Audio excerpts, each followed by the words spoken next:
do here? We're farmers, and we've diversified some of the farm into producing grapes, which we primarily produce the grapes for other wineries all over the UK. And how long have you been here? We planted in 2006, so we've been here 13, 14 years. Yes, yeah. Yeah. And do you only do grapes? Well, on the farm as a whole, we do arable and we do pigs, and my brother does cattle and sheep, and this is just another diversification of the farm as a whole. Yeah. I wanted to talk to you about grapes, but I need to talk to you about that view. I mean, do you ever get, do you ever get tired? What do you think of that view? Oh, it's fantastic. I think I'm very lucky to be where I am. My father, he's from Cornwall, and he always moans about being stuck up here in Essex, but I tell him that I think it's not a bad bit of Essex to be stuck in, so it's very, very lucky to be where I am. How long, I see you've got a barn up there, what's the barn for? And, well, the barn initially, when we planted in 2006, we always wanted to open up because of the view. We've had people always parking the farm gateways, taking photos. It is a spectacular view, so it was only logical that when we planted that we should think about opening the view up to the future. So when we opened it, when we planted, we had in mind to put a building up there and to put a cafe there, which in 2017 we finally opened the cafe. And is it popular? It is. We're still finding our way. It's still very much a family thing, and it's trying to find how that works out with the rest of the farm. But yes, more and more people coming all the time. Yeah. And what can people? I mean, obviously people can buy a glass of wine up there, can they? Yes, they can buy wine. They can taste wine, and we've got teas, coffees, cakes, light lunches. We do a bit of everything. So yeah. And the wine, the grape comes from. All our wines come from the grapes grown on the vineyard here, yes. And what can you tell us about the grape?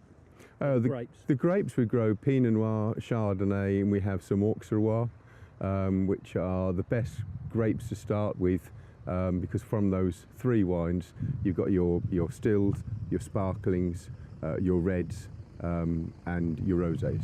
So, how much glass? A glass, I think, is about £3 for a still and £4 for a sparkling. Okay, cheaper than a pub.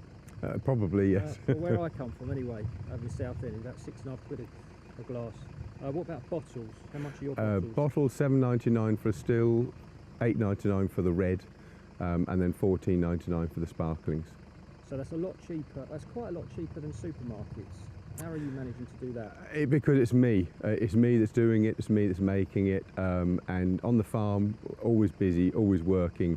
And the winemaking is sort of my hobby. It's how I relax. So it's my time doing it. Okay. So.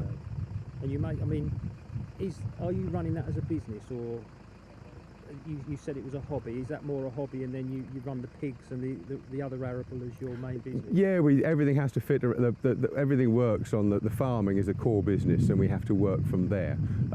So the winemaking side has to work around that. So sometimes mistakes are made, and I have to learn from those mistakes because I'm not paying the attention to it that I should be because of the other things I'm doing.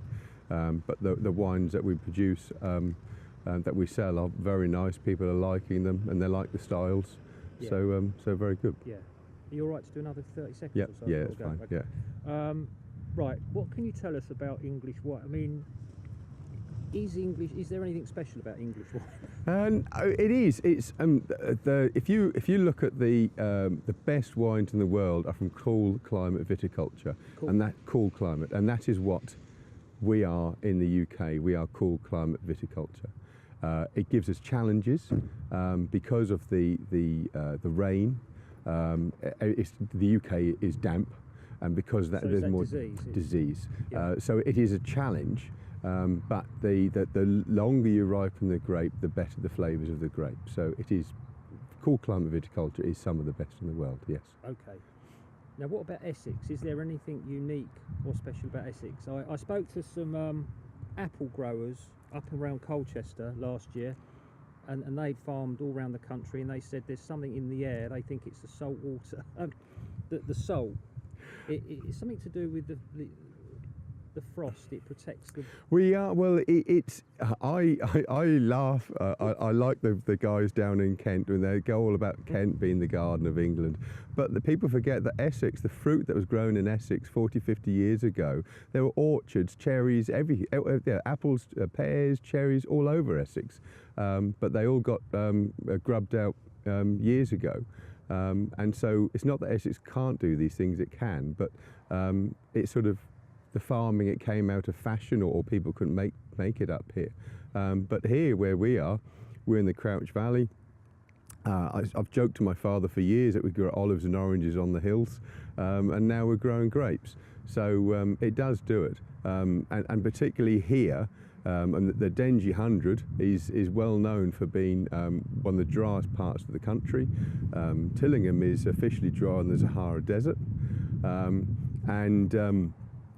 and so with the influence of the rivers and the continent, we're the warmest, driest part of the country at the times that are most critical for growing grapes. Which are the most critical times? Flowering, which is Wimbledon fortnight. We don't want rain during flowering. We don't want frosts. We don't generally get frosts in this area because of the rivers and the sea and the continent.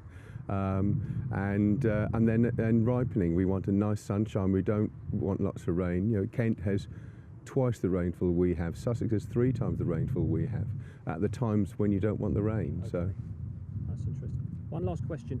Any chance in the future of olives and oranges? Yeah, it would be quite fun. Is it possible or not? I don't. Wrong climate? No, the biggest risk is frost. Is the winter temperatures, certainly for olives, and probably for orange as well. But there are hardy limes they grow. It's not that we couldn't grow them. It's where they would survive the winter. Okay. Any plans for the future other than grapes? I don't know. I've got a mad idea about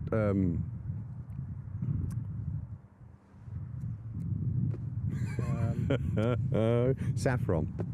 Saffron. If you look at where vineyards are around Europe, you'll see saffron as well. So, got a mad idea about saffron. But is there still a lot of money in saffron? Well, it's one that it's more expensive. It's more per weight. It's more valuable than gold, they say. It's very, very hard work. But saffron Maldon, that's where it gets its name from. Yeah. So it's not. I think we could do it, but whether I will or not. But it'd be a bit of fun, I think. All right. Thanks very much. Good luck. Thank you.